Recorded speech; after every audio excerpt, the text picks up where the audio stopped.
नमस्कार मित्रांनो, आपण बी ए भाग 3 सेमिस्टर 5 या वर्गातील अर्थशास्त्र या विषयातील जे आपल्या इंडियन इकॉनॉमी नावाचं पुस्तक आहे ते आपण शिकत आहोत। या आधीच्या लेक्चरमध्ये आपण आर्थिक नियोजन म्हणजे काय, त्याचे उद्दिष्ट, त्याचं महत्त्व ते सविस्तररित्या पाहिलेलं आहे। पण या प्रकरणामध्ये आपल्याला भारतीय नियोजनाची व्यूहरचना शिकायची आहे। बघा, 1947ला भारत स्वतंत्र झाला आणि लगेचच आपण 1951पासून नियोजनाला सुरुवात केली, त्या नियोजनाचा अवलंब केला। दुसरं महायुद्ध झालं होतं, त्यामुळे अनेक देशाच्या अर्थव्यवस्था जशा डबघाईस आल्या होत्या, तशीच भारताची अर्थव्यवस्थासुद्धा डबघाईस आली होती। आणि म्हणून या डबघाईस आलेल्या अर्थव्यवस्थेला पुन्हा स्वतःच्या पायावर उभं करणं एक असं मोठं आव्हान तत्कालीन राज्यकर्त्यांवर होतं। आणि म्हणून अनेक प्रकारचे मार्ग अवलंबण्यात आले की ज्यामुळे पुन्हा या भारताला उभं कसं करता येईल, पुन्हा त्याचं गतवैभव कसं प्राप्त करून देता येईल, यासाठी खूप महत्त्वाची कार्य या काळात झाली। तसंच आहे, आर्थिकदृष्ट्या एखादा देश स्वावलंबी करायचा असेल, त्याला पुन्हा नव्यानं उभं करायचं असेल तर एक मोठी कसरत करावी लागते, मोठं नियोजन करावं लागते। आणि भारतानं सुद्धा अशाच प्रकारची व्यूहरचना करायला सुरुवात केली। भारत स्वतंत्र झाला तेव्हा महात्मा गांधी म्हणायचे की खेड्याकडे चला, म्हणजे खेड्यामध्ये उपलब्ध असलेला जो काही शेती व्यवसाय आहे की ज्यामध्ये खूप मोठी लोकसंख्या भारताची त्यावेळेस गुंतलेली होती, काम करत होती, आणि त्या शेतीस उपयोगी पडतील असे जोडधंदे असतील किंवा कुटीर उद्योग असतील, लघु उद्योग असतील, जे की शेतीवर अवलंबून असलेले उद्योग होते, त्या उद्योगांना पुन्हा उभारी देणं एक मोठं आव्हान होतं। कारण इंग्रजांचं खूप मोठं कालावधी या देशावर गेला होता। त्यांनी अनेक आपल्या इच्छा असलेले हस्तउद्योग, लघु उद्योग बंद पाडले होते किंवा बंद पडले होते।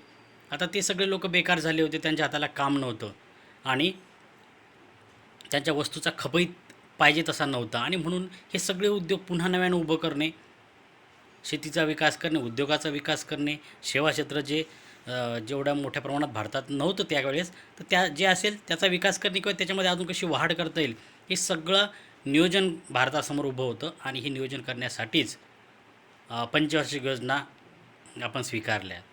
ते काय आहे साधारण भारतीय नियोजनाची व्यूहरचना, ती आपण शिकणार आहोत। त्यामध्ये पहिलं होतं विकासाचा वेग वाढवणे। विकासाचा वेग वाढवणे, लोकसंख्या खूप भरमसाठ आपल्या देशाची होती, गरिबी होती, बेकारी होती, रोजगार नव्हता, उद्योग होते तर ते काही शहरापुरतेच मर्यादित होते किंवा त्याचा फारसा असा ग्रामीण भागामध्ये किंवा निम शहरी भागामध्ये सुद्धा त्याचा फारसा असा काही प्रभाव पडलेला नव्हता किंवा त्या भागात ते उद्योग उभे नव्हते। म्हणजे शेती हाच एक मोठा आधार होता आणि म्हणून तेव्हा भारताला कृषीप्रधान अर्थव्यवस्था, भारतीय अर्थव्यवस्थेला म्हणत होते। आणि या कृषीवर अवलंबून असलेले जे काही उद्योग होते किंवा कृषी ज्या उद्योगांना कच्चा माल पुरवत होते, अशा सगळे उद्योग या उद्योगामध्ये कशी वाढ करता येईल यासाठी प्रयत्न या नियोजनामध्ये करण्यात आले। यामध्ये पहिलं होतं विकासाचा वेग वाढवणे। विकासाचा वेग वाढवणे, जो वेग मंदावला होता, कारण आपल्या इंग्रजांमध्ये लढण्यामध्ये किंवा इंग्रजांना ते फक्त व्यापारी म्हणून आले होते आणि त्यांनी आपल्या देशाचं अतोनात नुकसान केलं आणि ते या देशाला अक्षरशः लुटून या देशातला पैसा घेऊन गेले होते।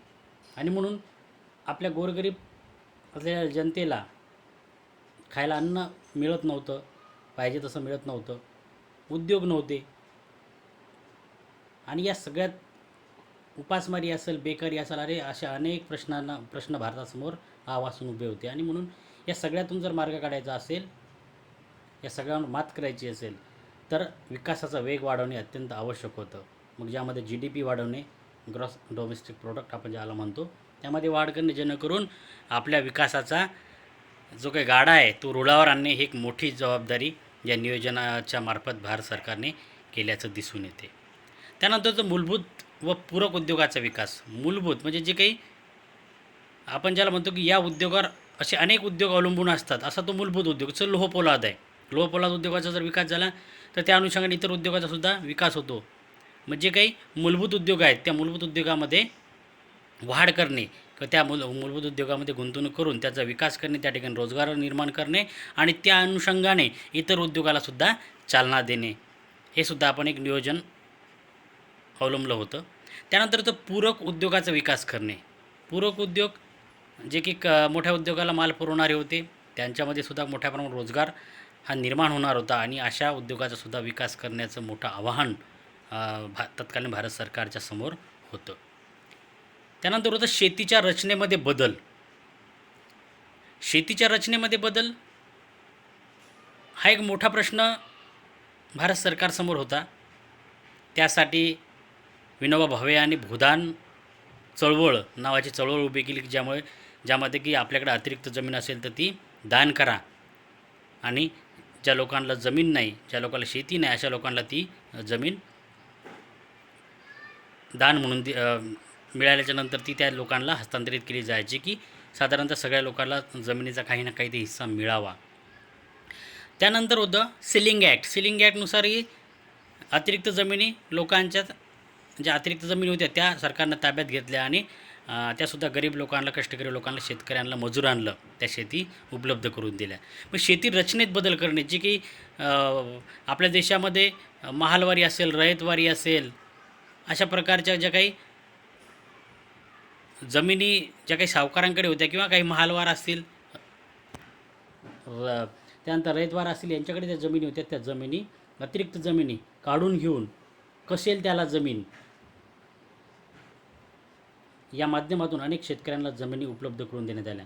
कारण शेतीच्या रचनेत जोर तुम्ही बदल करणार नाही. कारण काय होतं की कमी लोकांकडे खूप सगळी जास्त जमीन उपलब्ध होती आणि जास्त लोकांकडे कमी जमीन उपलब्ध होती. म्हणजे जे लोक बऱ्याच दिवसापासून जे कुळं त्या जमिनीवर काम करत होती, मेहनत घेत होती, पण ह्या जमिनी त्यांच्या मालकीच्या नव्हत्या, तर ह्या सावकारांच्या होत्या, तिच्या असलेल्या जमीनदाराच्या त्या जमिनी होत्या. आणि म्हणून कसेल त्याला जमीन असं करून संस्थात्मक काही बदल करण्यात आले, की जेणेकरून या जमिनी ह्या गोरगरीब कष्टकरी शेतकऱ्यांना कशा देता येतील, ज्यांच्याकडे भूमीहीन आहेत अशाला भूमी उपलब्ध करून देणे. कारण या रचनेत बदल, कारण ज्यांच्याकडे खूप सगळ्या जमिनी होत्या त्यांची कसण्याची पद्धत बरोबर नव्हती, ते चांगला माल घेऊ शकत नव्हते, उत्पादकता कमी होती, चांगलं पिकं ते घेऊ शकत नव्हते, कारण जमीन खूप जास्त प्रमाणात त्यांच्याकडे होत्या आणि काही लोकांकडे जमिनीच नव्हत्या. आणि म्हणून या जमिनीचं जर चांगल्या पद्धतीने विभाजन केलं, समपद्धतीने विभाजन करण्याचा प्रयत्न झाला, तो तितकासा सक्सेस झाला नाही, नंतर आपण ते बघणारच आहोत.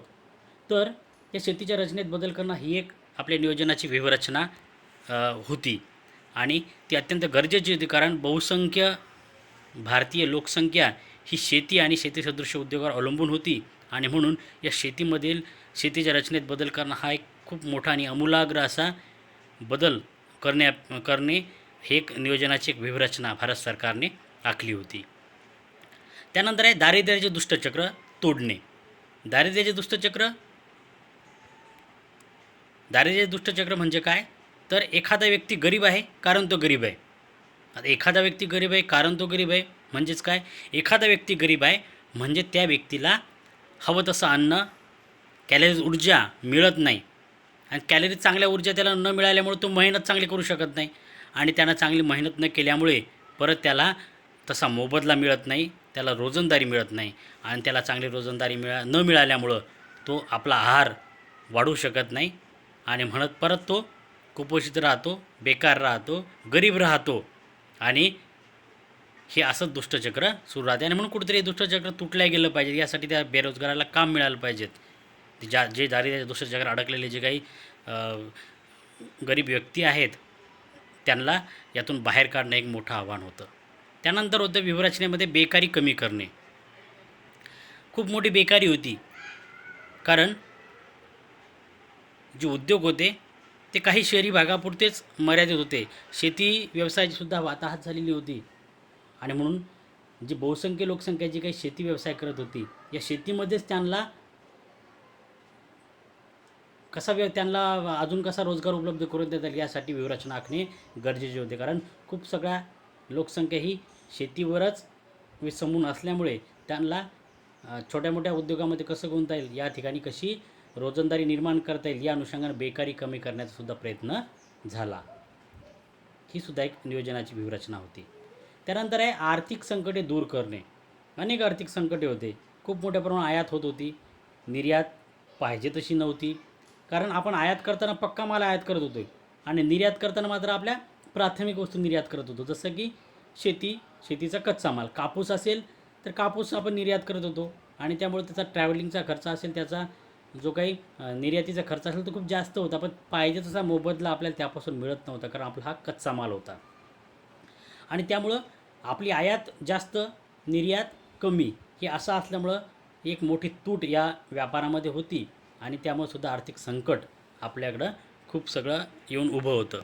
तसंच भारत स्वतंत्र झाला होता, अनेक गोष्टी करणे बाकी होत्या, त्या सगळ्या एकाच वेळी आल्यामुळे सुद्धा अनेक आर्थिक अडचणीचा सामना भारताला त्यावेळेस करावा लागला आणि ही सगळी आर्थिक संकटे दूर करणे हे सुद्धा एक भारतीय नियोजनाच्या व्यूहरचनेचा एक भाग होता. त्यानंतर मक्तेदारीचे नियंत्रण. भारतामध्ये उद्योग होते, जे होते मक्तेदारी म्हणजे काय, एकाच व्यक्तीच्या हाती सत्ता असणे. उद्योग असेल, काही व्यवसाय असतील, त्यामध्ये काहीच कुटुंबाची सत्ता असल्यामुळं किंवा त्यांची मक्तेदारी असल्यामुळं ती इतर लोकांना सहजासहजी त्या उद्योगामध्ये येऊ देत नव्हते किंवा त्यामध्ये त्यांना ते स्टेबल होऊ देत नव्हते. आणि म्हणून ही मक्तेदारी कशी कमी करता येईल, कारण मक्तेदारी जोवर कमी होणार नाही तोपर्यंत सर्वसामान्य व्यक्ती त्या ठिकाणी तसा व्यवसाय करू शकणार नाही, त्या ठिकाणी तो रोजगाराला लागू शकणार नाही. आणि म्हणून मक्तेदारी नियंत्रण करणे हे सुद्धा एक मोठं काम या भारतीय नियोजनाच्या व्यूहरचनेमधलं होतं. कारण जर आपण जेव्हा म्हणतो की सर्वसमावेशक विकास करायचा, तर सर्वसमावेशक विकास करायचा असेल तर सगळ्या लोकांना सारख्या पातळीवर आणून आपल्याला ठेवावं लागेल आणि याचा एक भाग होता मक्तेदारीचे नियंत्रण. तो एक मोठा व्यूहरचनेचा भाग होता. त्यानंतर आहे आर्थिक समानता. आर्थिक समानता त्या काळातही आपल्या देशामध्ये खूप श्रीमंत लोक होते, पण काहीच लोक श्रीमंत होते, पण बहुसंख्य लोक गरीब होते. आणि म्हणून यांच्यामध्ये जी काही आर्थिक विषमता आहे ती विषमता कमी करून आर्थिक समानता करण्याचा प्रयत्न सुद्धा आपल्या या नियोजनाचा होता. आणि म्हणून आर्थिक समानता करत असताना श्रीमंतावर टॅक्स लावणे आणि त्या टॅक्सच्या माध्यमातून गोरगरीब लोकांना रोजगार उपलब्ध करून देणे, व्यवसाय उपलब्ध करून देणे किंवा त्यांच्यासाठी काही सुखसुविधा उपलब्ध करून देणे, याशिवाय खऱ्या अर्थानं आर्थिक समानता येणार नव्हती. आणि म्हणून आर्थिक समानता निर्माण करणे हे सुद्धा आपल्या या नियोजनाच्या व्यूहरचनेचा एक भाग होता. त्यानंतर वाहतूक व दळणवळणाच्या सोयीत वाढ. रस्त्यांना जसं आपल्या मानवी शरीरामध्ये रक्तवाहिन्यांना खूप महत्त्व आहे, तसंच रस्त्याला, वाहतुकीला देशाच्या विकासामध्ये अत्यंत महत्त्वाचं स्थान आहे. कारण जोवर तुमच्याकडे वाहतूक आणि दळणवळण व्यवस्था चांगली राहत नाही तोवर तुमच्या देशाचा पाहिजे तसा विकास होणार नाही. आणि म्हणून आजही आपण पाहतो रस्ते आणि वाहतूक यावर खूप मोठ्या प्रमाणात खर्च केला जातो. कारण खेडी शहराला जोडल्या गेली पाहिजेत, शहरं मोठ्या शहराला जोडले गेली पाहिजेत, तरच आपला ट्रॅव्हलिंग सोपं होईल. आपला कच्चा माल जो आहे तो एका ठिकाणाहून दुसऱ्या ठिकाणी पटकन जाईल आणि त्या शेतकरी असेल किंवा तो उद्योग असेल त्याला त्याची भरभराट होईल. आणि म्हणजे वाहतूक आणि दळणवळण आहे ते कम्युनिकेशन, काही गोष्टी आहेत जसं टेलिफोन आहे आजच्या काळामधलं, इंटरनेट आहे, ह्या सगळ्या गोष्टी आपण आज चांगल्या पद्धतीने वापरू शकतो, पण त्या काळात तसं काही नव्हतं. आणि म्हणून या दळणवळणाच्या सोयीसुद्धा उपलब्ध झाल्या पाहिजेत, कारण संदेशवहन यंत्रणा ही फास्ट झाली पाहिजे. यामुळं याचासुद्धा विकासाशी खूप मोठा संबंध आहे.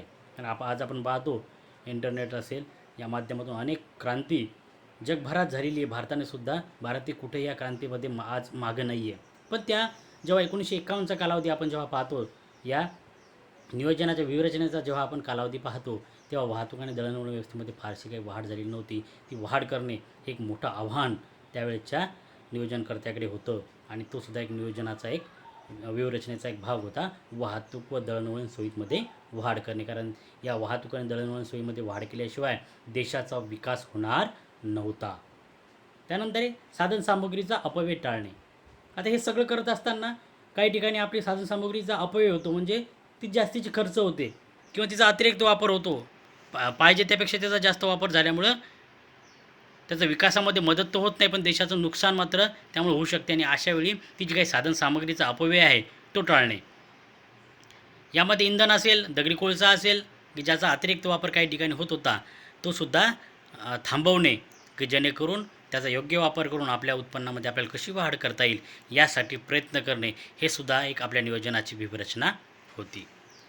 कारण एखादी व्यूहरचना आखत असताना त्या देशाला, त्या देशाच्या उभारीसाठी, त्या देशाच्या विकासासाठी कोणकोणत्या गोष्टी आवश्यक आहेत त्या सगळ्या गोष्टीचा बारकाव्याने विचार करून येणाऱ्या काळामध्ये त्यामध्ये कशी वाढ करता येईल यासाठी सुदृढ असे प्रयत्न करणे हाच एक कोणत्याही नियोजनाचा एक महत्त्वाचा भाग असतो. आणि भारतीय नियोजनाची व्यूहरचना पाहताना बरोबर या सगळ्या गोष्टी कव्हर करण्याचा प्रयत्न त्यावेळच्या नियोजनकर्त्याने केल्याचं दिसून येते. कारण एक नवीन स्वतंत्र भारत आपल्याला स्वातंत्र्य झालेला भारत आपल्याला नव्यानं उभा करायचा होता. मग तो सगळ्याच बाबतीत आत्मनिर्भर करायचा होता. आणि हे सगळं जर करायचं असेल तर त्याचा पाया, त्याचे मुहूर्तमेढ आपल्याला 1951मध्ये रोवल्याची दिसून येते. अशी सुदृढ अशी एक नियोजनाची व्यूहरचना त्यावेळच्या नियोजनकर्त्यांनी आखली. नंतरच्या काळात तिचं इम्प्लिमेंटेशन अनेक वेगळ्या माध्यमातून आपण झालेलं पाहतो. आज त्या गोष्टीला बरेच दिवस झाले, पण आजचे जे आपण काही जे चांगल्या गोष्टी आपण पाहत आहोत निश्चितच ते हे या नियोजनाच्या व्यूहरचनेचाच एक भाग होतं हे आपल्याला आज ठामपणे म्हणावं लागेल. त्यानंतर आहेत भारतीय नियोजनाची उद्दिष्टे. भारतीय नियोजनाची उद्दिष्टे, काही उद्दिष्ट डोळ्यासमोर ठेवण्यात आली होती. कोणतेही कार्य करत असताना आपल्याला अगोदर उद्दिष्ट निश्चित करावे लागतात आणि त्या अनुषंगाने नंतर कार्य करावं लागते. आणि म्हणून पहिलं उद्दिष्ट होतं राष्ट्रीय व दरडोई उत्पन्नात वाढ करण्यासाठी एकूण उत्पादनात वाढ करणे. बघा, राष्ट्रीय व दरडोई उत्पन्नात वाढ करण्यासाठी एकूण उत्पादनामध्ये वाढ करणे. एकूण उत्पादन जे देशाचं उत्पादन आहे त्यामध्ये वाढ करून दरडोई उत्पन्न आणि राष्ट्रीय उत्पन्न वाढवणे. दरडोई उत्पन्न पर हेड इन्कम म्हणतो आपण त्याला इंग्लिशमध्ये, म्हणजेच प्रत्येक व्यक्तीच्या वाट्याला किती उत्पन्न येते. म्हणजेच एकूण उत्पन्नाला जेव्हा आपण लोकसंख्येने भागतो तेव्हा दरडोई उत्पन्न मिळते. एकूण लोकसंख्या भागेला एकूण उत्पन्न भागेला एकूण लोकसंख्या, आणि अशा वेळी जे उत्तर मिळते दरडोई उत्पन्न असते. आणि या सगळ्यांचं लोकांचं उत्पन्न जेव्हा आपण करतो, मोजणी करतो, तेव्हा राष्ट्रीय उत्पन्न निर्माण होते. पण हे दरडोई उत्पन्न आणि राष्ट्रीय उत्पन्नात जर तुम्हाला वाढ करायची असेल तर एकूण उत्पादनातसुद्धा त्या देशाच्या वाढ होणे अत्यंत आवश्यक आहे. त्यानंतर आहे दुसरं उद्दिष्ट होतं पुनर्रोजगाराची परिस्थिती निर्माण करणे. पुनर्रोजगार, जो काही अनेक उद्योग आपण म्हणत होतो की डबघाई चालले होते, शेतीमध्ये फारसा रोजगार उपलब्ध नव्हता, सेवा क्षेत्र तेवढं प्रबळ झालेलं नव्हतं. अशावेळी पुनर्रोजगाराची परिस्थिती निर्माण करून अनेक माध्यमातून रोजगार कसा उपलब्ध करता येईल, रोजगार कसा वाढवता येईल यासाठी मोठ्या प्रमाणात प्रयत्न करण्यात आले. म्हणजे हे सुद्धा एक उद्दिष्ट, रोजगार वाढवण्याचं उद्दिष्टसुद्धा ठेवण्यात आलं. त्यानंतर होतं उत्पन्न व संपत्तीची विषमता कमी करणे. अगोदरच्या पॉईंटमध्ये आपण असं शिकलो की उत्पन्न आणि संपत्तीची विषमता कमी करणे. काही लोक खूप श्रीमंत होते तर काही लोक खूप गरीब होते. अशावेळी जे लोक श्रीमंत आहेत त्यांच्यावर टॅक्स लावणे आणि जे गरीब आहेत त्यांना वेगवेगळ्या योजनांच्या माध्यमातून त्यांच्यापर्यंत योजना नेऊन त्यांच्या विकासामध्ये वाढ करणे, त्यांच्या उत्पन्नामध्ये वाढ करणे, आणि यासाठी नियोजनाचं उद्दिष्ट ठेवण्यात आलं होतं उत्पन्न आणि संपत्तीची विषमता कमी करणे. त्यानंतर हे सामाजिक न्याय प्रस्थापित करणे. सामाजिक न्याय हा अत्यंत महत्त्वाचा होता, कारण अनेक लोकांनी या स्वातंत्र्यासाठी लढले होते, अनेक लोकांनी आपल्या प्राणाची आहुती दिली होती. तर ते कशासाठी, तर सामाजिक न्याय प्रस्थापित झाला पाहिजे. आणि त्यामुळं नियोजनाचं हे उद्दिष्ट हे होतं की सामाजिक न्याय हा भारतभर प्रस्थापित झाला पाहिजेत. कारण आपण प्रत्येक व्यक्तीला स्वातंत्र्याची आणि त्याच्या उन्नतीची ग्वाही दिलेली आहे, आणि म्हणून जर ही ग्वाही आपल्याला पूर्ण करायची असेल तर सामाजिक न्याय प्रस्थापित झाला पाहिजेत. सामाजिक न्याय प्रस्थापित होत असताना समाजातील प्रत्येक व्यक्तीला न्याय मिळाला पाहिजे. मग तो न्याय त्याच्या हक्कासाठी, त्याला कायमस्वरूपी रोजगार मिळवून देण्यासाठी, त्याच्या उन्नतीमध्ये, त्याच्या भरभराटीमध्ये वाढ करण्यासाठी हा तो न्याय होता. आणि म्हणून ते सुद्धा या भारतीय नियोजनाचं उद्दिष्ट होतं की सामाजिक न्याय प्रस्थापित करून प्रत्येकाला रोजगार असेल किंवा हव्या असलेल्या वस्तू उपभोगता आल्या पाहिजेत. प्रत्येकाची भूक भागवल्या गेली पाहिजे, त्याला अन्न मिळालं पाहिजे, त्याला रोजगार मिळाला पाहिजे. या माध्यमातून सामाजिक न्याय प्रस्थापित करण्याचं उद्दिष्टसुद्धा या नियोजनाचं होतं. त्यानंतर 1964 पासून लोकशाही समाजवाद निर्माण करण्याचे जाहीर करण्यात आले व त्यानुसार नियोजनाची उद्दिष्टे पुढीलप्रमाणे सांगण्यात येतात. त्यातलं पहिलं होतं लोकांना किमान राहणीमानाचा दर्जा प्राप्त करून देण्याची हमी देणे व त्याकरता गरिबी दूर करणे. बघा, 1964 पासून काही लोकशाही समाजवादी लोकशाही समाजवाद निर्माण करण्याचे जाहीर करण्यात आले आणि त्यानुसार त्यांनी लोकांना किमान राहणीमानाचा दर्जा, आपण ज्याला जीवनस्तर म्हणतो, राहणीमानाचा दर्जा ते सुधारण्यासाठी त्याला हमी देणे आणि त्याकरता त्याची गरिबी दूर करणे हे एक मोठं आव्हान भारत सरकारसमोर होतं. आणि म्हणून नियोजनास त्यांनी एक ते उद्दिष्ट ठेवलं की सगळ्या लोकांच्या राहणीमानात वाढ झाली पाहिजे, त्यांची गरिबीही दूर झाली पाहिजेत. त्यानंतर होतं उत्पन्न व संपत्तीतील विषमता कमी करणे. उत्पन्न आणि संपत्तीमध्ये जी काही विषमता निर्माण झालेली आहे, काही लोक खूप श्रीमंत आहेत तर काही लोक खूप गरीब आहेत, अशावेळी त्यांच्यामधली जी काही दरी आहे, विषमता आहे, ती कमी करण्याचं सुद्धा उद्दिष्ट ठेवण्यात आलं होतं.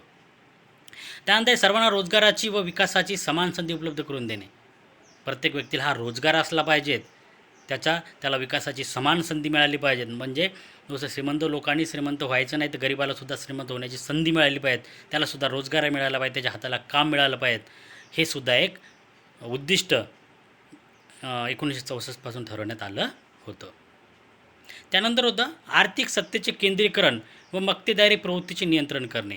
आर्थिक सत्तेचे केंद्रीकरण, आता मी अगोदर सांगितले होते, काही मोठे उद्योजक असे होते की ज्यांच्या हाती या उद्योगाची सगळी सत्तासूत्र होती आणि म्हणून आर्थिक सत्तेचे केंद्रीकरण टाळणे आणि मक्तेदारी प्रवृत्तीवर नियंत्रण. काही लोकांची जी काही मक्तेदारी होती, ही मक्तेदारी कमी करून सर्वसामान्यांना सुद्धा त्या उद्योगामध्ये कसं समाविष्ट करून घेता येईल किंवा त्यांच्यासाठी कशा संधी उपलब्ध करून देता येईल, यासाठी सुद्धा हे सुद्धा एक उद्दिष्ट यासमोर ठेवण्यात आलं होतं. ते सुद्धा एक या भारतीय नियोजनाचं एक उद्दिष्ट होतं. त्यानंतर या